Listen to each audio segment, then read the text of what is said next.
दुर्गा सप्तशती पहला अध्याय। महर्षि ऋषि का राजा सूरत और समाधि को देवी की महिमा बताना। महर्षि मार्कंडेय जी बोले, सूर्य के पुत्र शावणी की उत्पत्ति की कथा विस्तार पूर्वक कहता हूँ, सुनो।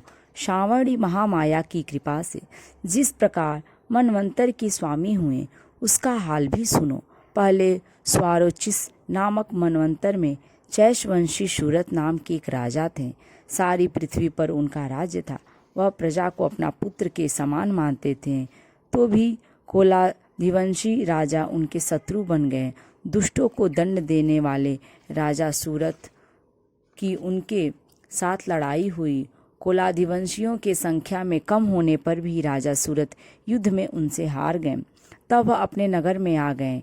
केवल अपने देश का राज्य ही उनके पास रह गया और वह उसी देश के राजा होकर राज्य करने लगे। किंतु उनके शत्रुओं ने उन पर वहां भी आक्रमण किया। राजा को बलहीन देखकर उसके दुष्ट मंत्रियों ने राजा की सेना और खजाना अपने अधिकार में कर लिया। राजा सूरत अपने राज्याधिकार को हार कर शिकार खेलने के बहाने घोड़े पर सवार होकर वहां से एक भयंकर वन की ओर चले गए।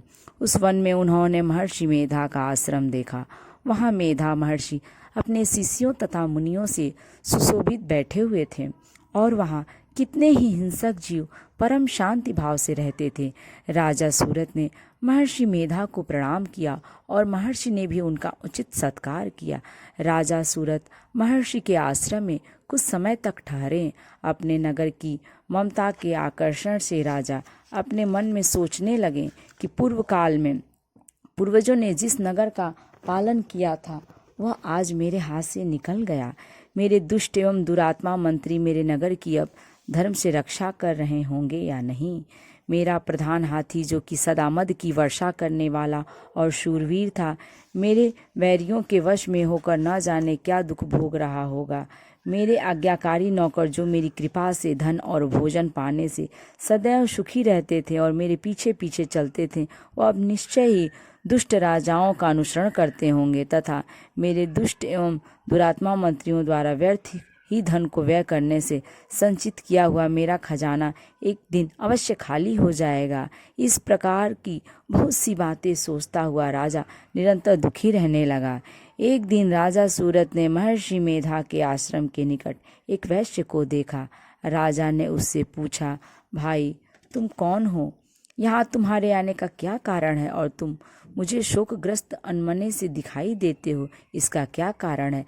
राजा के यह नम्र वचन सुन वैश्य ने महाराज सूरत को प्रणाम करके कहा। वैश्य बोला, राजन, मेरा नाम समाधि है। मैं धनियों के कुल में उत्पन्न एक वैश्य हूँ। मेरे दुष्ट स्त्री पुत्रादिकों ने लोभ से मेरा सब धन छीन लिया और मुझे घर से निकाल दिया। मैं इस तरह से दुखी होकर इस वन में चला आया हूँ और यहाँ रहता हुआ मैं इस बात को भी नहीं जानता कि अब घर में इस समय सब कुशल है या नहीं। यहाँ मैं अपने परिवार का आचरण संबंधी कोई समाचार भी नहीं पा सकता कि वह घर में इस समय कुशल पूर्वक है या नहीं।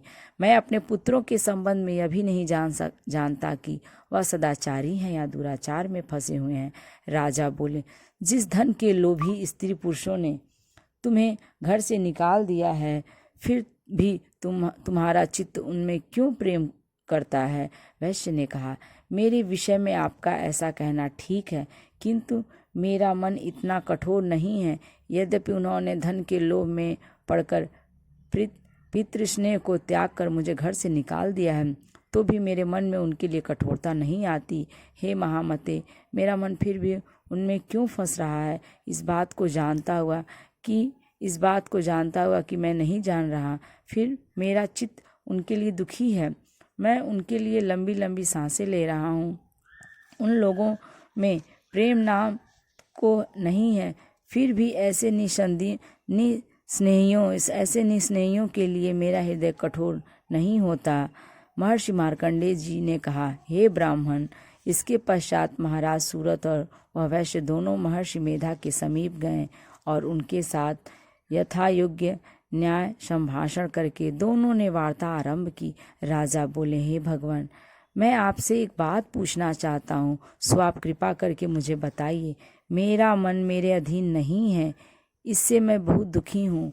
राज्य धनादिक की चिंता अभी तक मुझे बनी हुई है और मेरी यह ममता ज्ञानियों की तरफ बढ़ती ही जा रही है।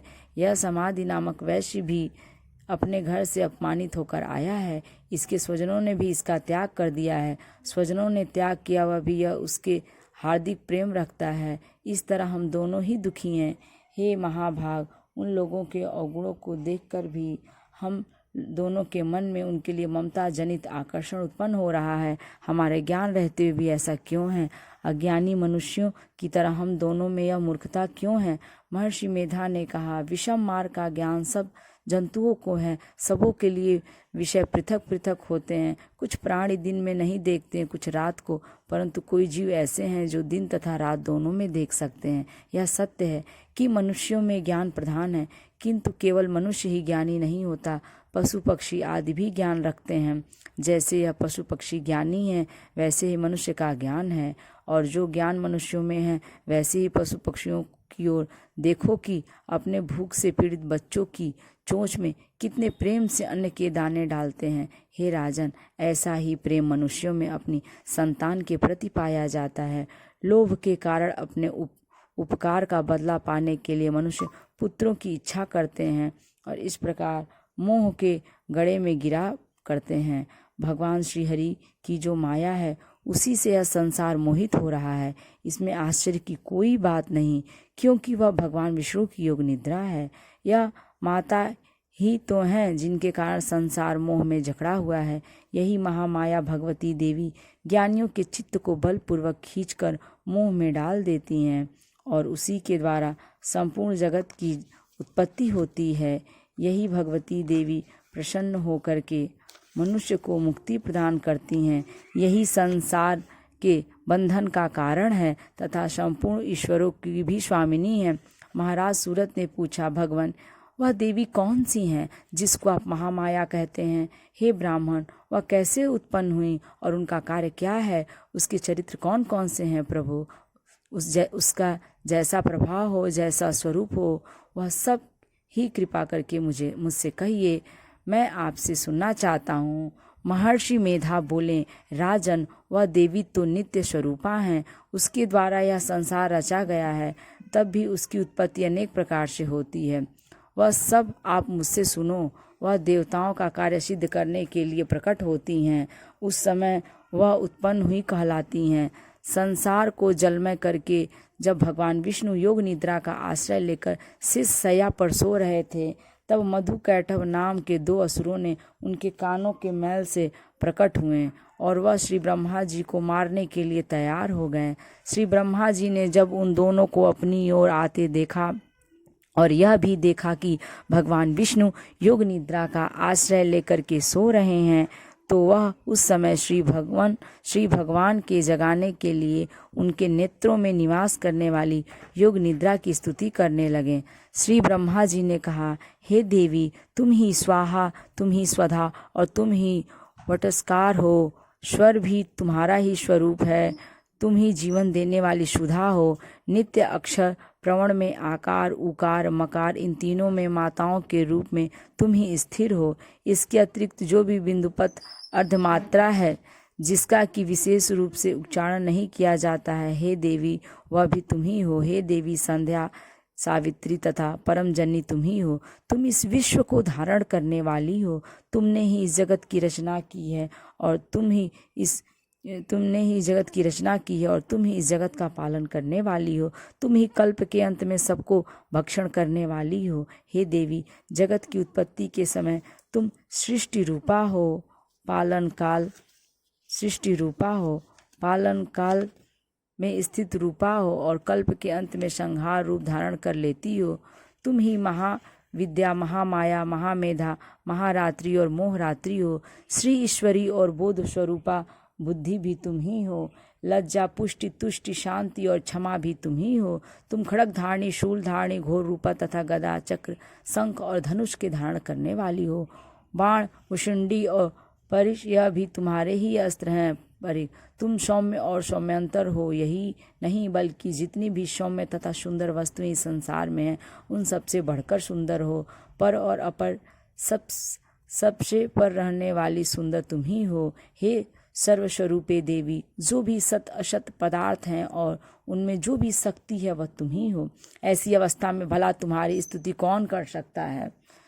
ऐसी अवस्था में भला तुम्हारी स्तुति कौन कर सकता है? वह तुम ही हो।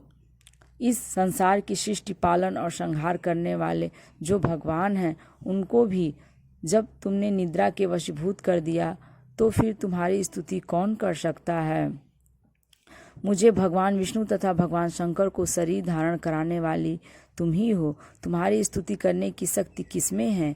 हे देवी, तुम तो अपने इस उदार प्रभाव के कारण ही प्रशंसनीय हो।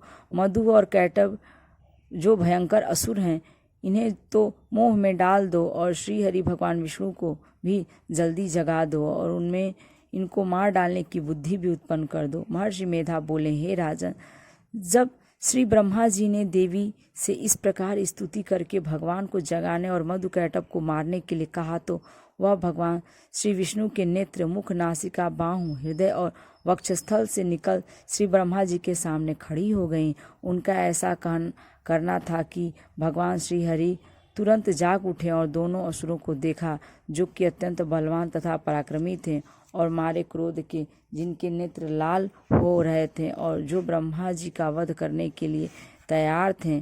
तब क्रुद्ध हो उन दोनों दुरात्मा असुरों के साथ भगवान श्री हरि पूरे 5000 वर्ष तक लड़ते रहे।